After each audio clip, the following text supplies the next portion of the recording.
বন্ধুরা ধরে তোমাদেরকে কোনো রাস্তার মাঝে কেউ যদি কিংবা কোনো রোড ফাইট কিংবা কোনো তোমার কোনো দুশ্মনের সাথে যদি ঝগড়া হয়ে গেল, কেউ যদি তোমাদেরকে ডাইরেক্ট গলা টিপে যদি করে রাখলো, মাথার নিচ করে রাখলো, কিংবা কোনো ঝগড়াতে দেখবে একটু পেছনে দিকে রাখলো, তোমার কোনো বন্ধু ছিল কিংবা কোনো তোমার যখন তোমার শত্রু হতে পারো পুরানো, তখন কেউ যদি গলা যদি করে ধরলো, তখন তোমরা কেমন করে বাঁচবে নিজেকে। তার জন্য তোমরা ভিডিওটা না স্কিপ করে শর্টসের মধ্যে তোমরা ভিডিওর ধ্যান দিয়ে তোমরা দেখতে থাকো। তো বন্ধুরা ধরে লো আমাকে একদম শক্ত করে গলায় এমনি করে ধরে দাইবে রাখলো, বুঝতে পারলে? সেরকম তোমরা কী করবে, সর্বপ্রথম তোমাদেরকে আগে দেখবে এরকম করে যখন হাতটা তোমার বাঁ হাত আছে, তোমার বাঁ হাতে তোমাদেরকে একদম ম্যান পয়েন্ট তোমাকে হিট করতে হবে, বুঝতে পারলে? তোমার ম্যান পয়েন্ট হিট করলে আর এই এলবোর্ড যেটা আছে, এই এলবোর্ডটা, সেই এলবোর্ড তোমাদের ডাইরেক্ট এই ছাতি দেয় চেস্ট, মানে তোমার মারলে, আর চেস্টটা মারার সত্ত্বেই তুমি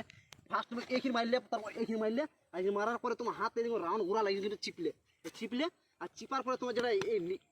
নিডা আছে, এই নিডা দিয়ে তুমি ডাইরেক্ট তুমি হিট করো তোমার চেসে, এই চেসে তুমি ডাইরেক্ট তুমি হিট করো। আর হিট করার পরেই একটু মৌকা পাই তুমি এই চেষ্টা মারার পরে তুমি হাত তুমি এমনি ব্যান্ড করার পরে তোমার যেটা চেটি দিয়ে তুমি ফেসও তুমি মারতে পারো, বুঝতে পারলে? এখানে ফেসও তুমি মারতে পারো। ওই